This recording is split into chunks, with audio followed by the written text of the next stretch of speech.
Hello, and thank you for joining us for today's broadcast.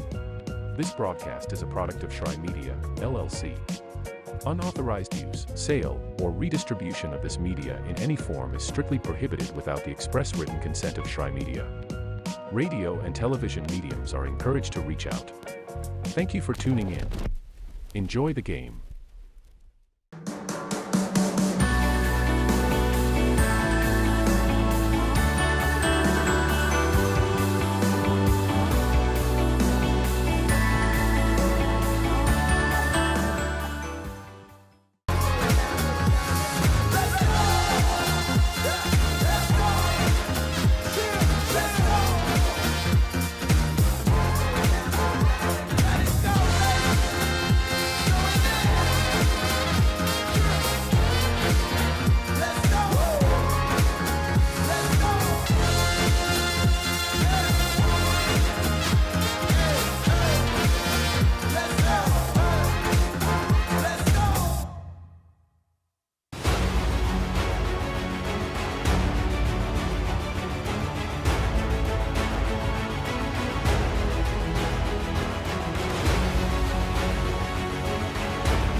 We are champions of character.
Good evening. Thank you so much for being along for the ride here with us at Stockbridge High School, where excitement is in the air. It's homecoming. Celebrations in full swing. A gripping face-off looms for the Trojans and the Panthers on the Midwest Sports Network. I'm Gabriel Schrei. Tonight I'll bring you all of the action between these two great programs.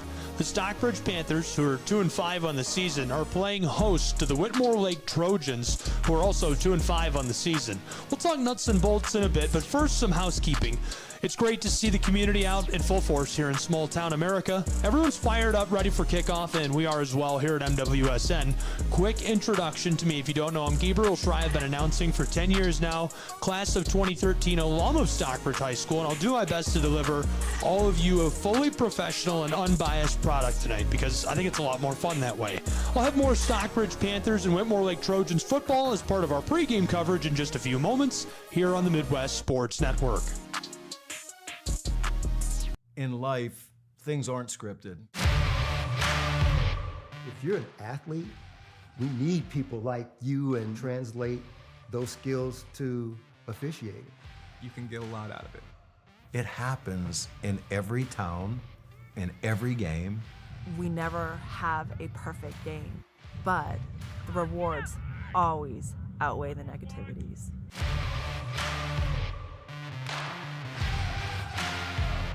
My character, Shazam, knows all about growing up in a family full of teenage superheroes. They're bold. Where's everyone going? To fight crime? Okay.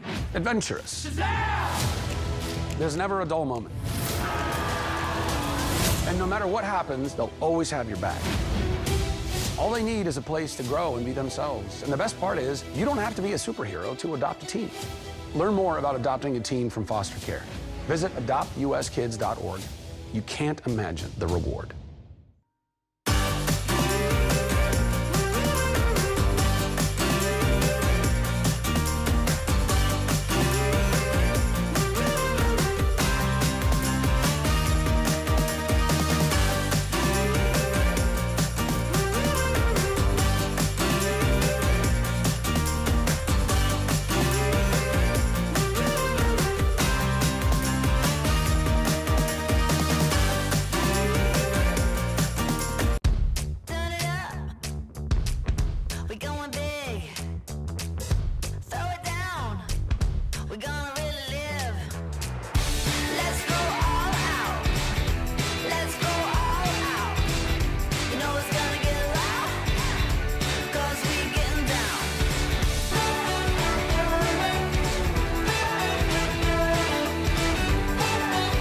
Your vacation is now playing in Tennessee.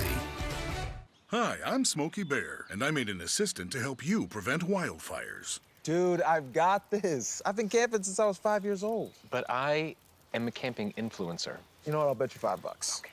Assistant Smokey, what is the best way to put out a campfire? To put out a campfire, drown with water, stir, drown again.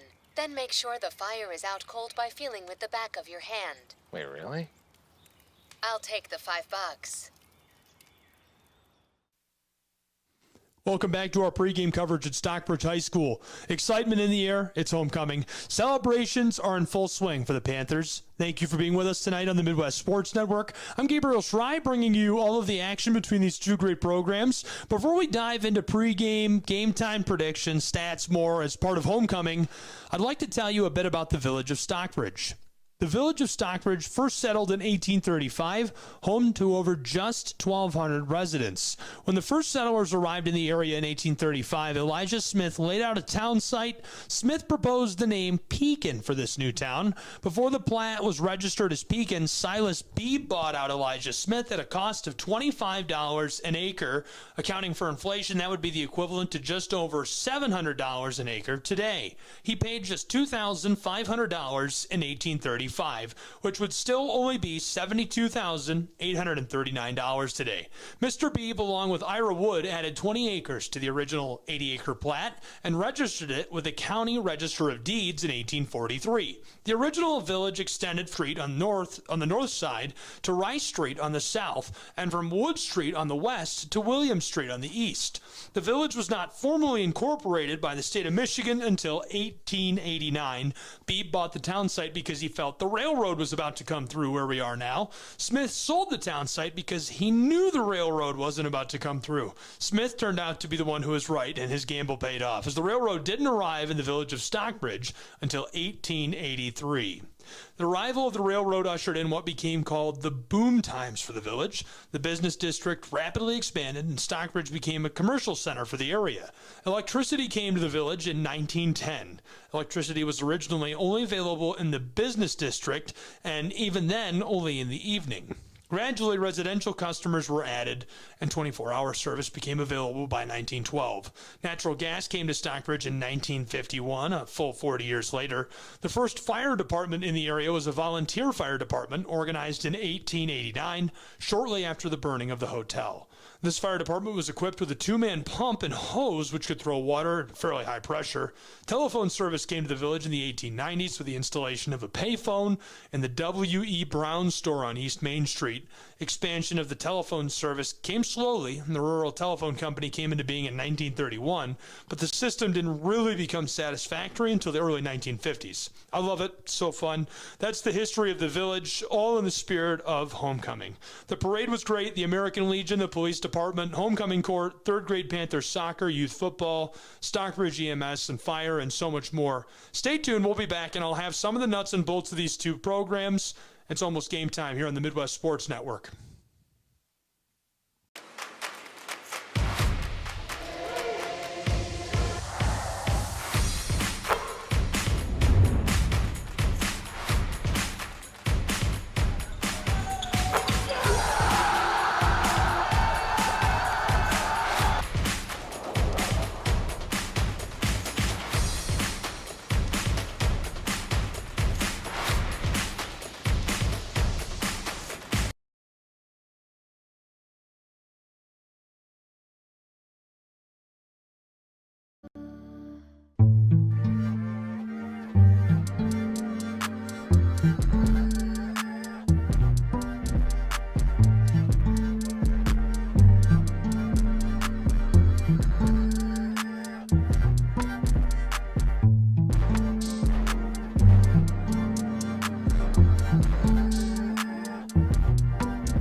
Welcome back into our pregame coverage here at Stockbridge High. Excitement in the air. It's homecoming. Celebrations are in full swing. Thank you for being with us on the Midwest Sports Network. I'm Gabriel Schrei. I'll bring you all of the action tonight. The Panthers are 2-5 on the season. They're playing host to the Whitmore Lake Trojans, who are also 2-5 on the season. Both teams on a quest for redemption and a dash of end-season momentum. This is a moment where both teams can potentially redefine everything they've done this year. Let's delve a bit into the journey of the Stockbridge High Panthers, a team that, despite facing challenges, has shimmered and shined with instances of sheer brilliance, particularly in offensive play. Senior quarterback Jalen Rogozinski has been a linchpin of the team. He's created a stellar performance, completed 101 of 189 pass attempts, amassed a total of 1,370 yards through the air, and launched 15 touchdown passes for SHS. Helping him out, Drew Robinson, another very seasoned veteran player. He's left an indelible mark on the field with his rushing and receiving, a true classic athlete, and his performances have not just been numerically impressive, but he's also shown off his grit and skill all around on the gridiron. The young Zach Rogozinski has illuminated the path for the future of the Panthers on offense, ensuring the spark of the team's offensive game remains bright.